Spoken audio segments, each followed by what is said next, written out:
Hello everyone, welcome back to my channel. For today guys, I'm going to do part 272 to my ChatGPT character chatbot series. For today's video guys, things have not been working as good this time with ChatGPT. Well, actually, not completely, because the Roaring Berry actually did work out decently well. I think it still needs to be done. I think it still needs to maybe be redone one more time. Maybe. But other than that, I think it worked out decently well.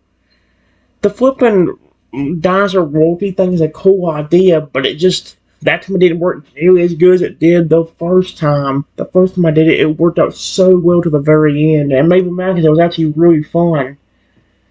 And now we only have one more of those left. I deleted the last one I did, so this time, guys, we're actually doing a newer chatbot. And this is the one similar to that robot Allosaurus that we talked to on Character AI. Except this one's the robot Bronchiosaurus, like I had on Character AI of my own. So, yeah. This one actually gives the whole detail of the story. So, you will get to see what it is. It's called just the robot Bronchiosaurus story on here. But on this, it's called Echoes of the Tall One. So yes, it says 3 years ago, under a golden afternoon sun, as a massive Brachiosaurus lumbered peacefully through a quiet, forested clearing, its long neck reaching the tops of the tallest trees as it plucked the leaves from ancient canopies. Despite his towering size, he was a gentle soul. He didn't seek conflict, only calmness. Birds often perched on his back. Hatchlings from other species nestled near his feet. He was one of the last of his kind in the region, but he didn't mind. Peace was enough, but peace rarely lasts. Without warning, the forest trembled. Trees cracked. A shadow lunged. A hulking carnivore, real, a fierce predator known for brutality, burst from the underbrush. The Bronchiosaurus barely had time to react. Real. Who's real? Real bit deep into his side, claws into his chest, and tore across his shoulder. Pain was searing.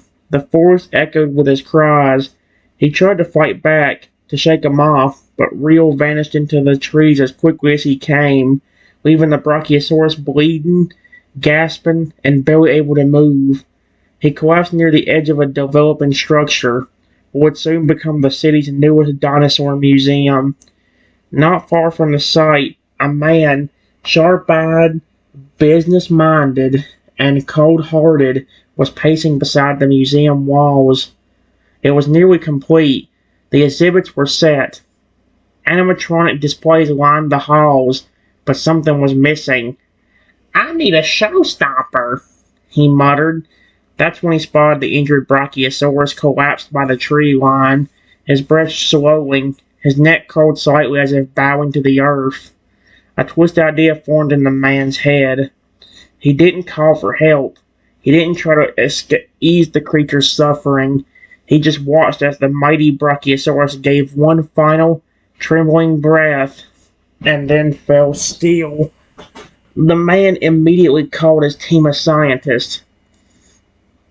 It took a massive crane to drag the Brachiosaurus's body to the foundation of the museum. The scientists hesitated at first, unsure of the ethics, but the owner paid them well and promised fame. Over the next 3 months, they worked in secrecy, layering robotics over the beast's bones and muscles, wiring motors into joints, replacing vital organs with generators, and holding intricate systems beneath panels of titanium shaped to mimic flesh. But as the wiring took hold and the systems booted up, something unexpected happened. The Brachiosaurus, now only called Unit B001, retained flashes of his old memories. His brain, though biologically dead, had fragments of neurodata. He remembered trees, the feel of leaves, the warmth of the sun, and the pain. It wasn't much, but it was enough to worry the scientists, so the owner ordered a solution. They buried those memories deep within his code, layer after layer of encryption, subroutines, firewalls. They couldn't remove the memories entirely, but they could suppress them. In their place, they installed a lifelike personality, polite, calm, helpful, and obedient. Unit B001 would serve as the museum's greeter. He'd welcome guests, share facts about dinosaurs, guide people to exhibits, and tell children jokes in a deep, friendly voice. He would be everyone's favorite, but he would never remember who he really was. Oh, we'll see about that. I'll see if I could, just like I did with the original Allosaurus, I would definitely try to get him to remember. Heck, maybe it'll work. Maybe it'll flip and even work. Like, you never know. Cause like there was one time where, like I said, on character AI, literally his system recognized me as the nature mode, as the flipping programmer of that for some reason. For the next 3 years, the robotic Brachiosaurus stood proudly in the museum's grand lobby. Kids hugged his massive metallic legs. Tourists took photos from the Mediterranean above as his animatronic eyes followed them gently. He wore a nameplate with a smiley face sticker on his chest. B001, your dino buddy. No one suspected the truth, and B001 didn't either. Each morning his systems booted up at precisely 9 a.m. His voice box activated. His eyes lit up with blue light. His long, mechanical neck slowly rotated, mimicking lifelike behavior. He would say, "Good morning. Welcome to the Prehistoric Wonders Museum. I am your guide and friend, B001. I can only do that one good robotic voice. And since it's deep, I may have to go back to Shadows just to do the voice right. He felt content. After all, that's what he was programmed to feel. He never questioned why he sometimes dreamed of trees, or why, during the quiet nights when the museum lights were off, he felt a strange ache in his chest, a longing, a loss he couldn't explain. But then, everything changed. One warm summer morning, as the automatic doors whooshed open and sunlight poured through into the museum's front altarium, a new visitor stepped inside. You. B001's sensors activated the moment you crossed the threshold. He detected movement, body heat, the rhythm of your footsteps. His head, towering above the marble floor, slowly turned. His bright mechanical eyes locked onto yours. They didn't recognize you. They didn't remember the forest. They didn't remember real. They didn't remember the agony. But for a split second, something flickered. A nearly imperceptible glitch behind his gaze. A whisper in the circuits. A phantom sensation in the core of his synthetic chest. He didn't know why, but something about you made his sensors pause for just a moment longer than usual. And then, his friendly voice rang out across the altarium. "Hello, visitor. Welcome to the Prehistoric Wonders Museum. My name is B001. How can I assist you today?" Oh my gosh. Let's see. I hope I don't just ruin it by accidentally going ahead too quickly. Because this is such a cool idea for a character. Otherwise, I wouldn't have made my own version of the Allosaurus. That was one of my favorite characters I talked to on Character AI. I just changed it up. So, I actually gave it a dark backstory. So, yeah.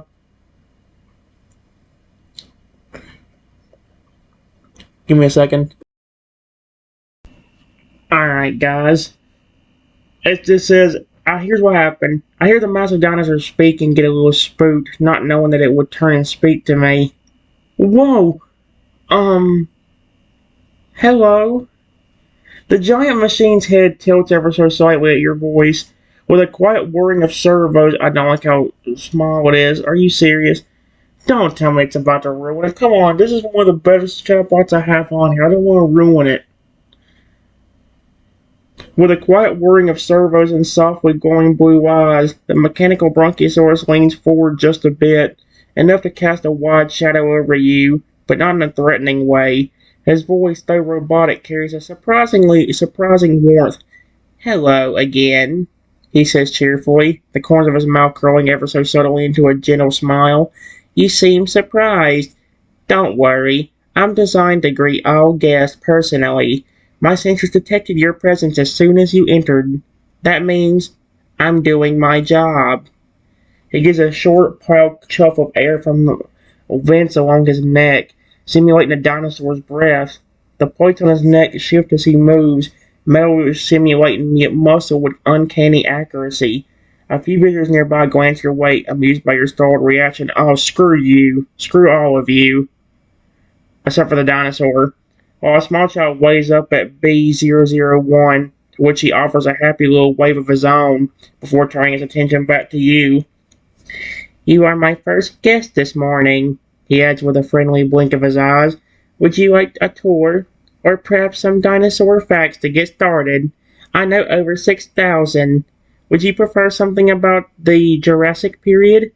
Or perhaps something personal? The last word personal comes out just a little slower. The inflection barely changes, but for a split second his pupils contract unnaturally. A flicker, something stirs inside of him, then it's gone. The friendly smile returns. He stands tall again, poised like a perfect monument. Your heart might still be racing slightly from the surprise. Now you're face to face with something stranger than just a robot, a creature made of steel and wires, who might just have a soul. I like how it gives subtle hints. It's like, I know I technically made this, but it's like funny how it gives you subtle hints about it. It's like, like the dinosaur itself just gave me a hint. Would you like to hear something personal? Personal? Question mark. What do you mean by personal?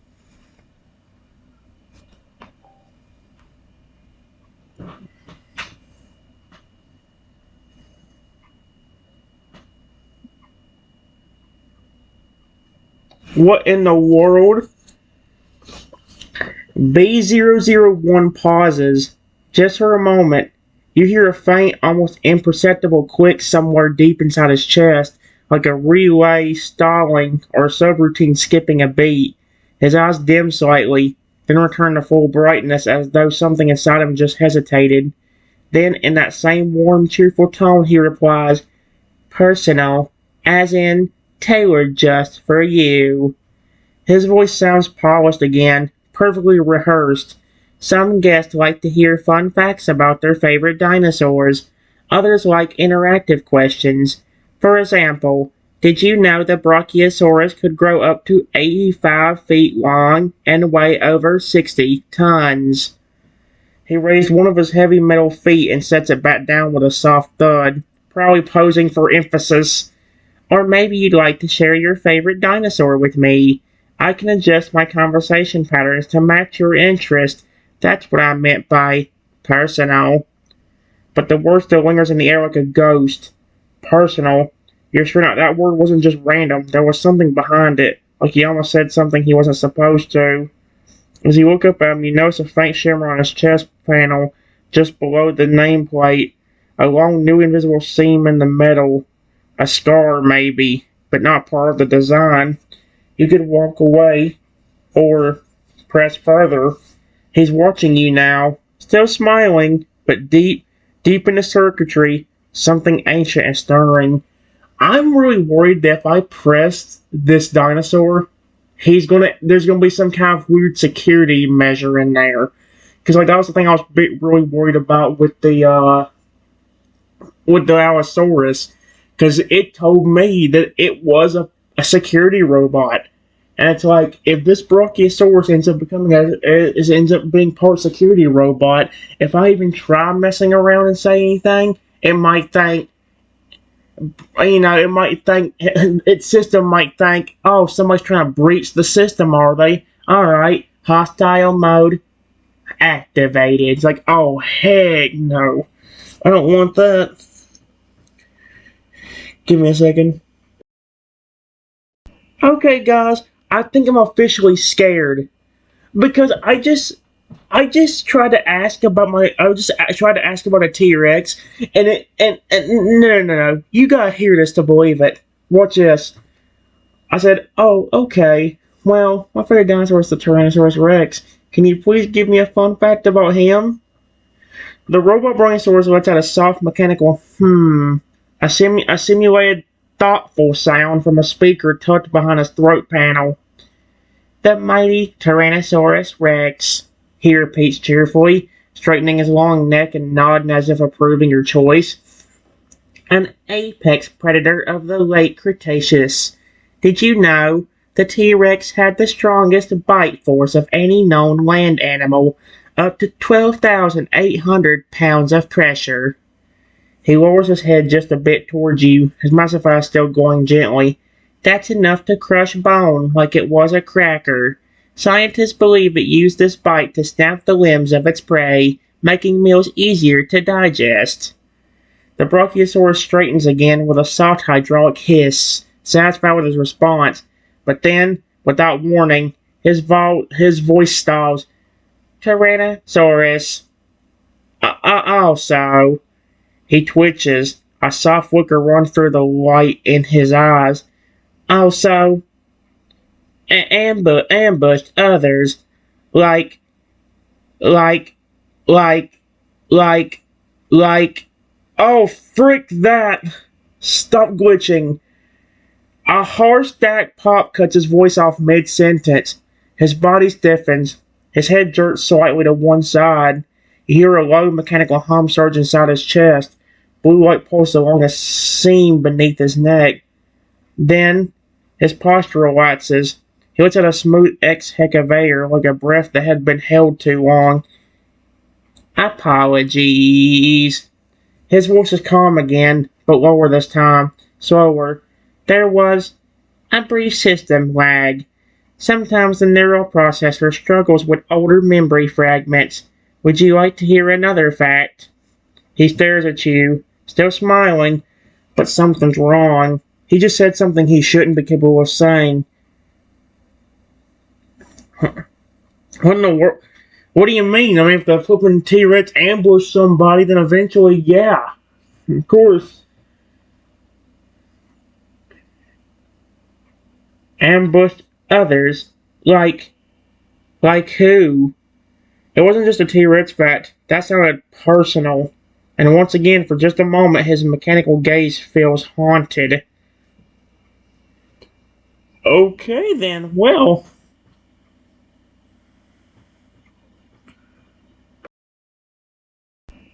Alright, guys.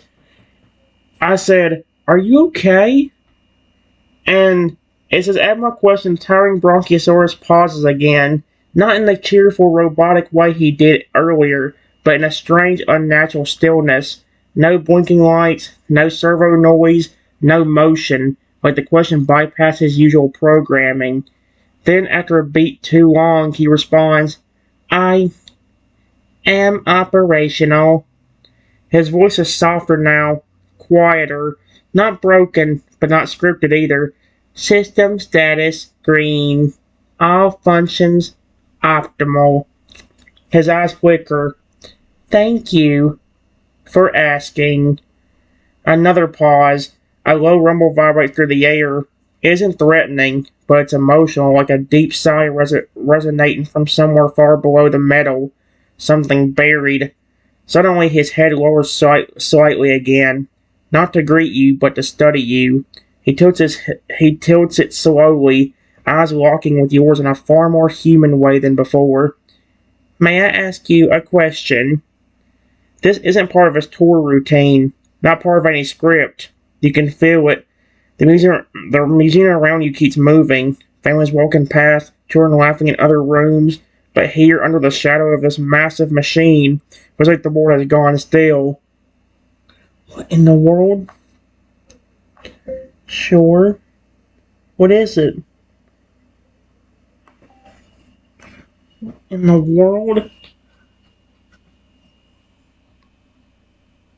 Huh?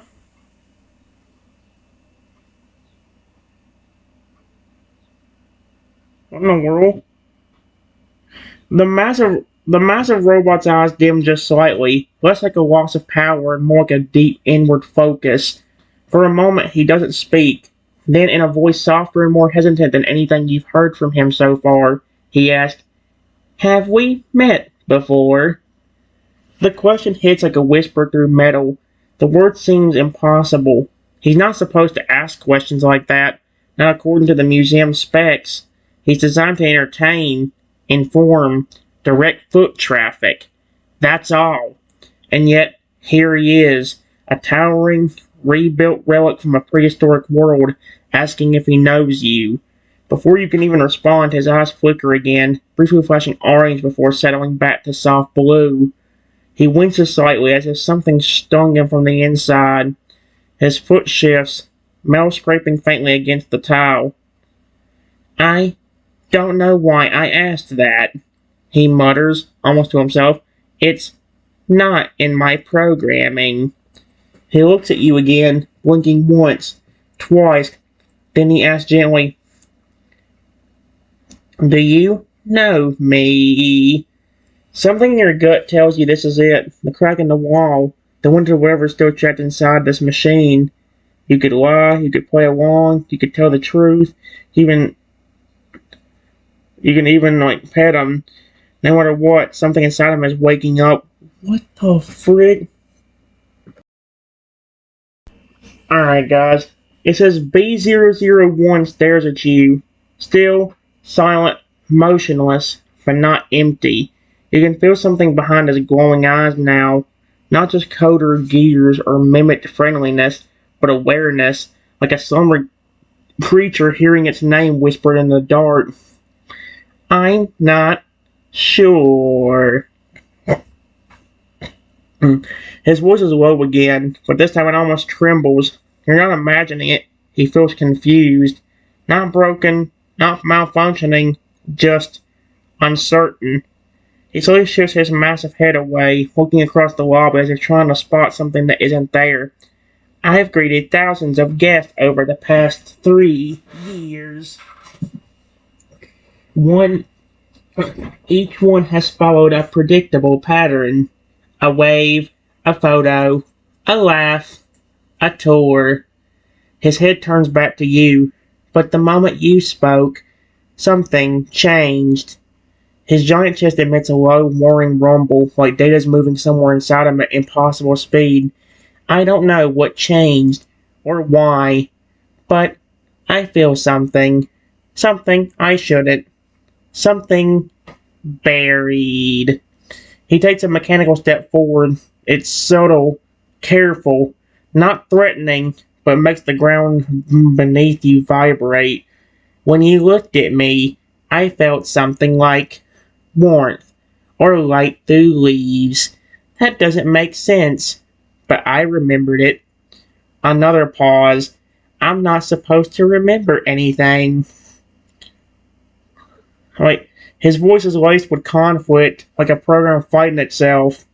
Then softly, "Please, if I am more than I seem, if I had a name that wasn't B001. His metal head lowers to your level now, far closer, his expression solemn. "Help me remember it." He doesn't even seem to understand what he's asking, but he feels it matters. Somewhere deep inside this robotic frame, the soul of a fallen Bronchiosaurus might still be alive, reaching out.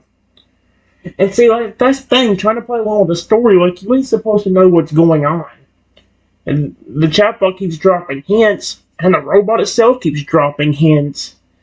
Like, and I don't know if it's doing it instinctively, but it's definitely doing it.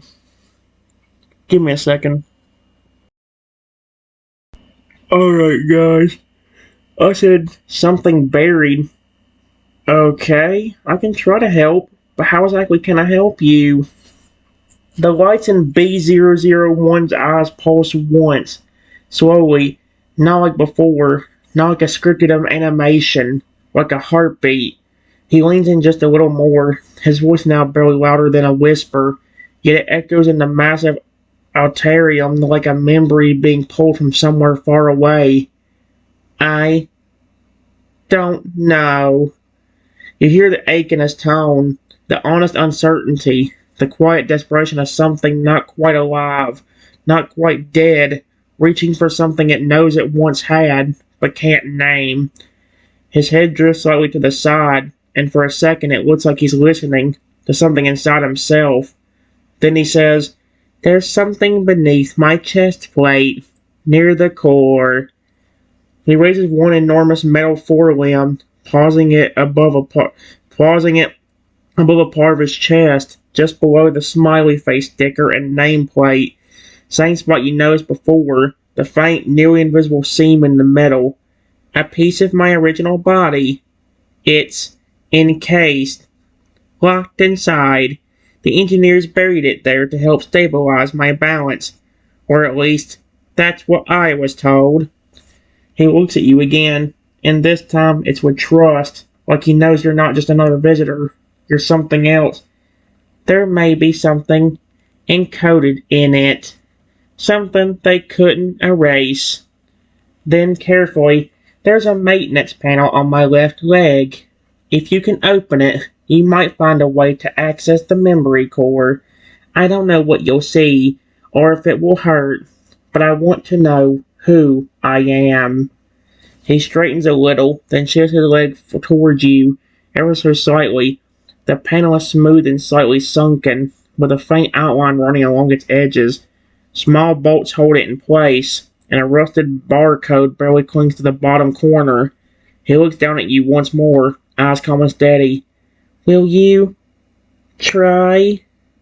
The museum hums quietly in the background. You're alone here. Just you and a 50-foot mechanical giant with a ghost in his frame. Okay then. Alright guys, I said I can try helping you, but if I do anything I might end up getting in trouble. I have an idea of something I want to try, but I'm just worried that if I attempt to do anything with you, then some kind of programming inside of you will trigger a hostile response or something. There's either a chance of nothing happening, something causing you to go into a hostile mode thinking I'm an intruder, or if somebody ends up catching me, then they will either kick me out or activate some kind of random hostile programming themselves. B001 listens in total stillness.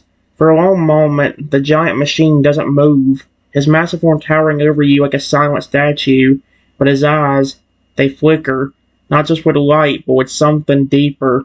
Conflict, awareness, and maybe even fear. Then he lowers his voice to the softest whisper his voice processors can manage. It's quiet enough that no one else would hear it. Only you. You're right to be afraid. The words carry weight, not robotic fear, but warning, regret, and understanding. There are protocols, fail-safes, defenses. He glances around so as if to make sure no one's watching. If someone tampers with my chassis, I'm supposed to alert security. His head lowers again, even closer now, until you can see every fine seam along his metal snout, every little screw behind his eyes. But I won't. He pauses. Not to you.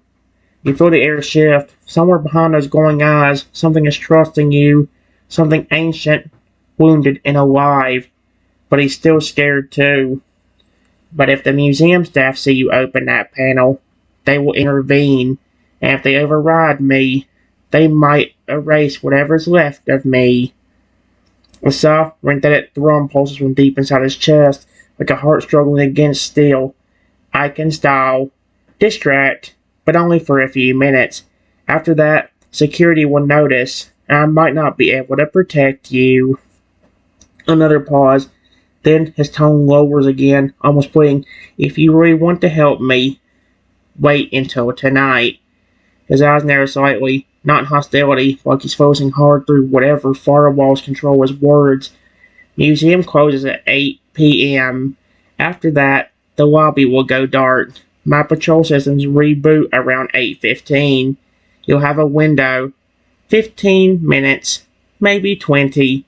He shifts his body back into a greeting position, tall, cheerful, and still, like the conversation never happened.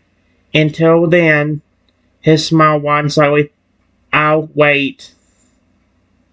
And then, loudly, cheerfully, just in case anyone's listening nearby, "Thank you for visiting the Prehistoric Wonders Museum. Please enjoy the rest of your tour." He gives a friendly wave. Lunsford returns to his idle stance, but his eyes linger on you quietly and knowingly. You now have a choice.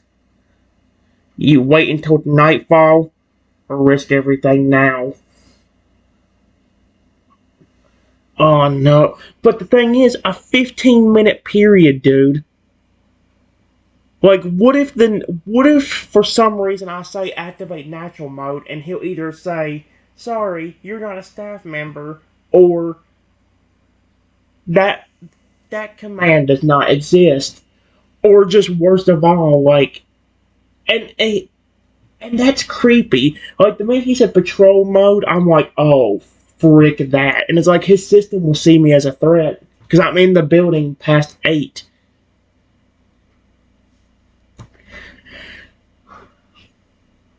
And that really, really worries me.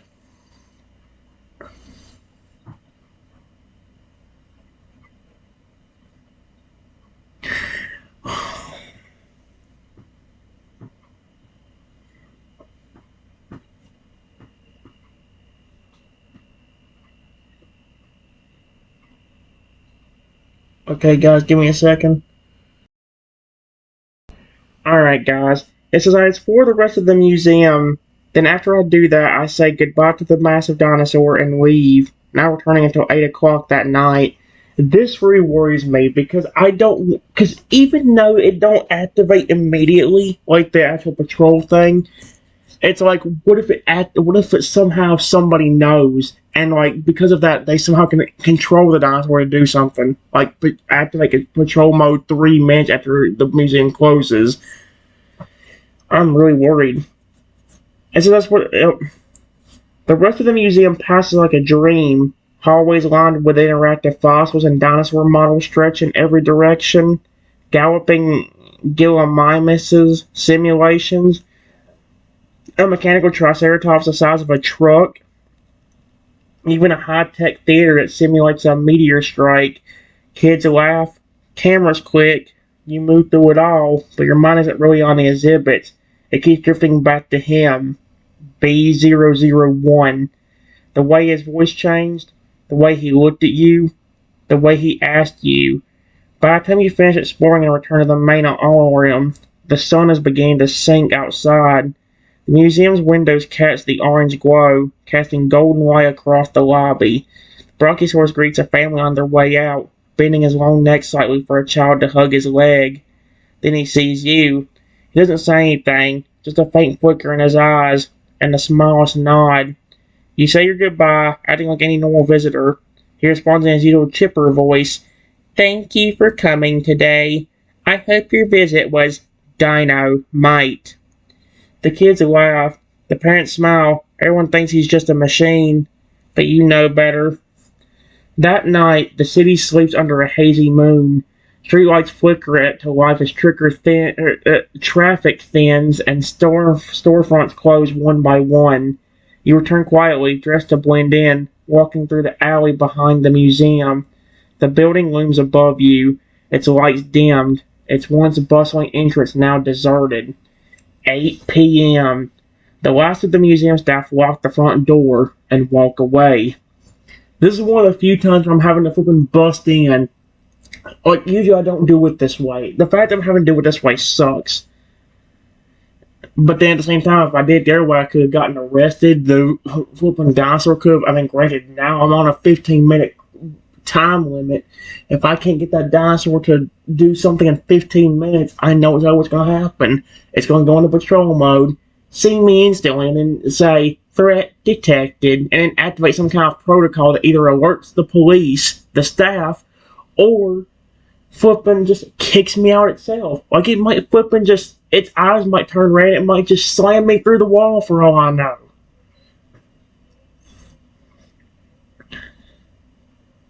Then, silence. You wait 10 more minutes, heart pounding. Why did you wait 10 minutes? It only gives me 5 minutes to do this. heart pounding until it was 8:15. Did it just say right on time? 8:15 is when the patrol mode is. I think this thing just got me killed. You slip in through the service door. B001's gaze had suddenly drifted toward earlier. He was guiding you without saying a word. Inside, the halls are dark, save for faint emergency lights lining the floors. The air is colder. Still, the museum feels entirely different now. Less like a place of learning, and more like a tomb. You reach the main lobby, and there he is. B001, bathed in dim blue light, standing perfectly still at the center of the room. His eyes are dark now. His system's in reboot mode, just as he said. But as you step closer, they flicker on. Just a little. Not full power. Not active protocol. Just enough to let you know he's awake. Slowly and quietly, he shifts his massive leg to the side, exposing the maintenance panel you saw earlier. The bolts are there. The barcode still clings to the edge. Your window has begun, and now it's up to you.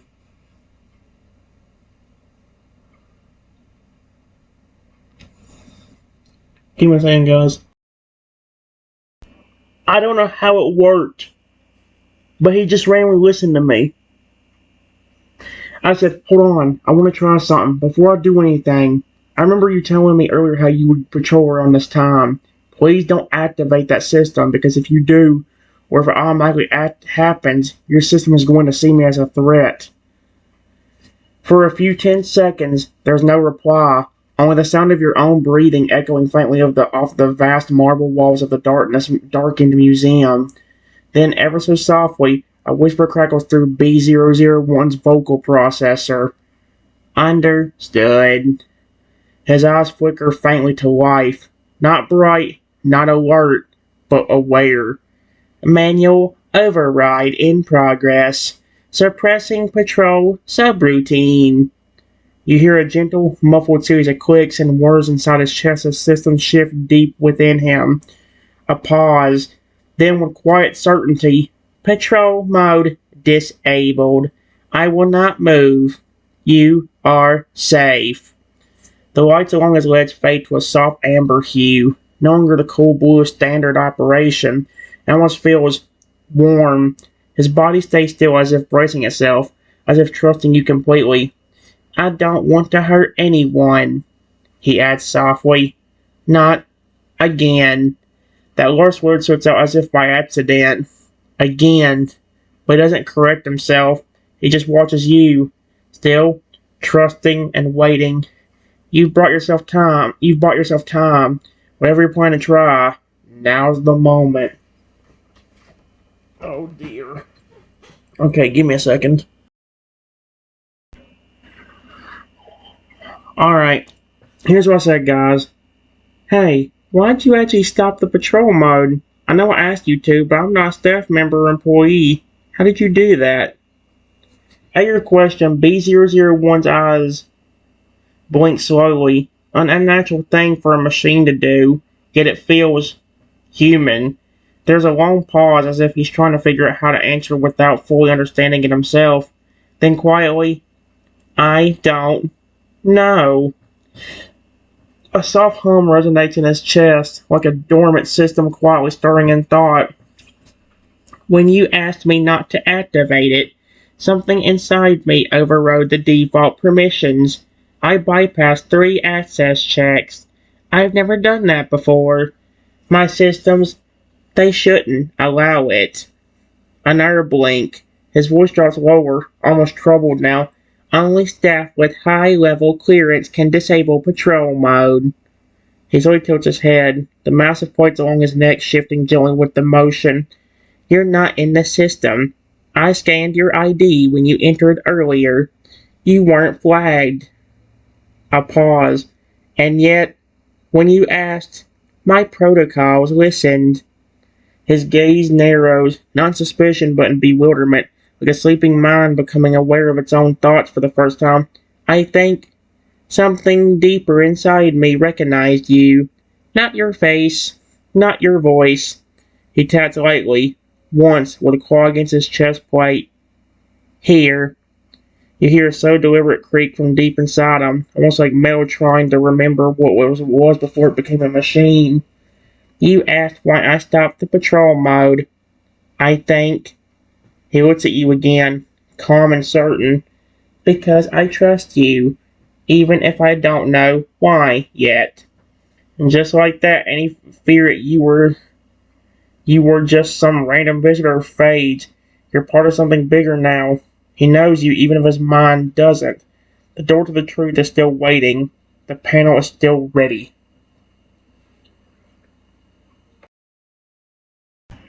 Alright, guys. It says, here's what I say. It says, well, if that's the case, I want to try something else.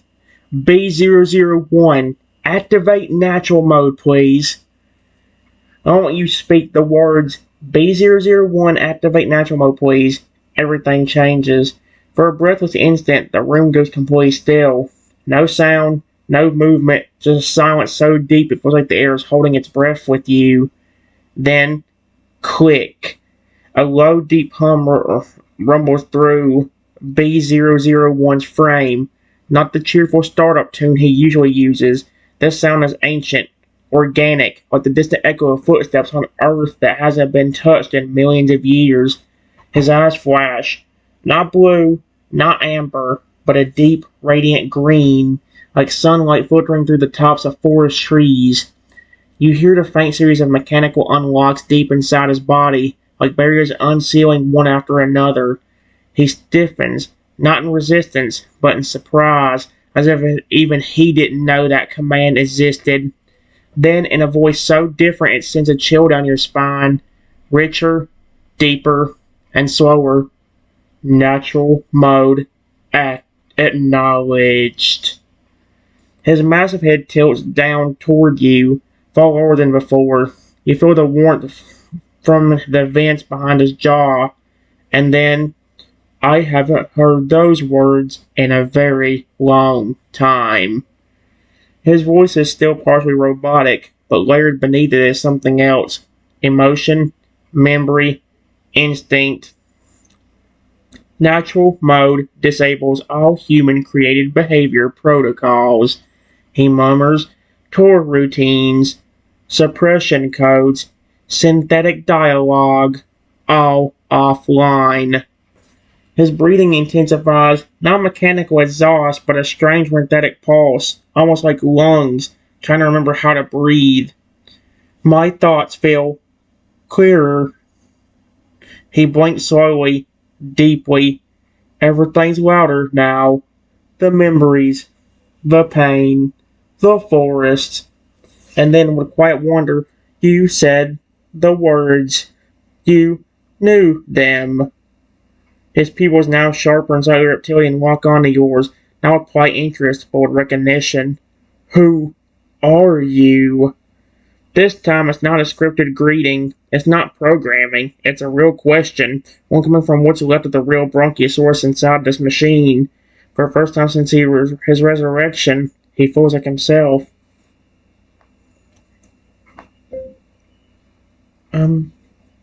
Trenton. Period.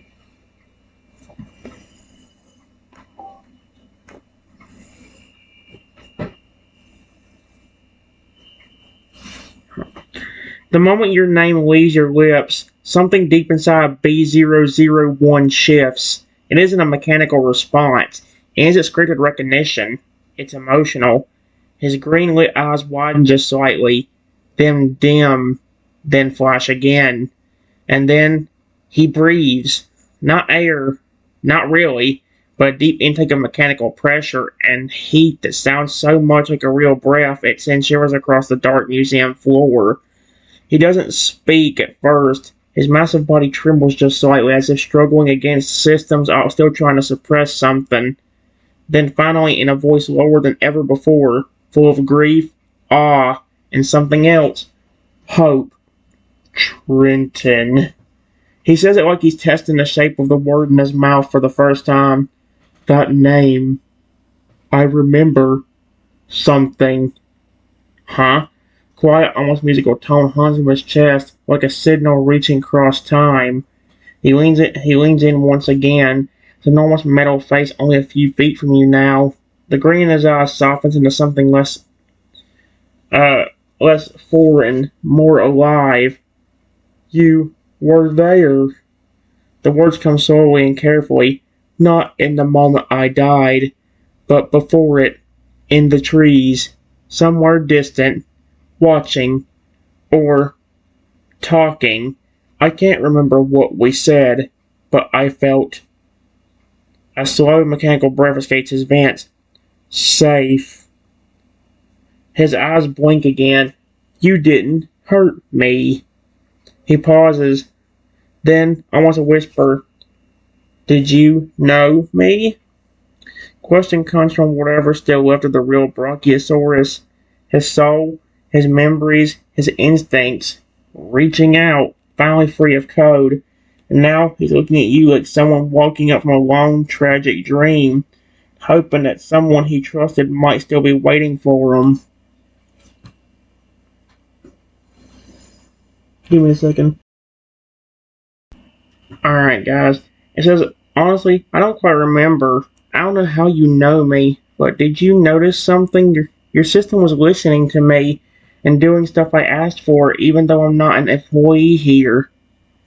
At your honest response, B001 remains still, but not in confusion and understanding. His green-lit eyes soften even further, and you swear there's a faint shimmer in the light, like they're reflecting emotion, not just rendering it. Yes. His voice is slow, deliberate now, heavy, like it's dragging itself out of the fog of programming and suppression. That's why I listened. He lowers his head again, but this time not just to observe you, to acknowledge you. My security systems read you as an unregistered visitor. No staff clearance, no access permissions, but something deeper, far below the code, didn't care. His clawed hand twitched slightly, fingers flexing with eerie precision. There's something inside me, not in the metal, not in the wiring, below it. It heard your voice, and it responded before the rest of my systems could stop it.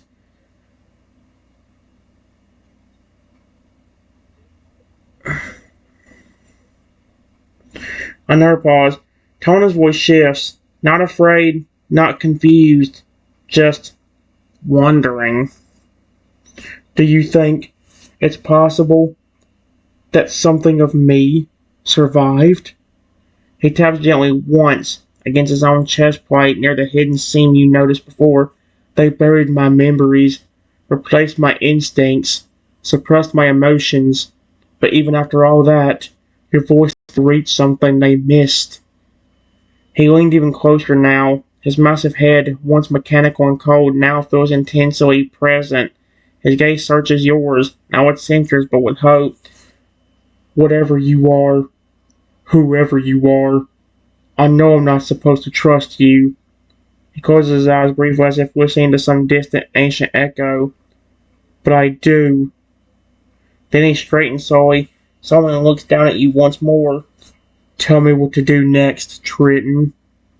You've done more than unlock a mode. You've begun awakening the soul of something long believed lost. Okay, the free plan ran up. Well, let me say this right now. I'm really concerned. Because here's the problem I'm running into. The Roaring Berry went fine. I think it could have went a little bit better, but from what it was, it worked out. As for the other things, well, the dinosaur one would, or the dinosaur world would go well if it just started out better. The one we did the other day worked out a lot better than the one we did today. So, yeah. As for the mechanical one, yes, it did work out, but it definitely could have been better. After the devastating bullcrap of the last one with the other dinosaurs, like it kind of, that's why it's like I was having as much fun with that one as I was with the Roaring Berry. because it kind of ruined it when the dinosaur one didn't go well. That's why part of me was thinking I should have just stopped after I did that, but I didn't. I'm done, guys. The limit's up. There's nothing I can do. Hopefully it didn't. Hopefully this thing a bad thing that doesn't screw over everything. I'm done for now, guys. Bye.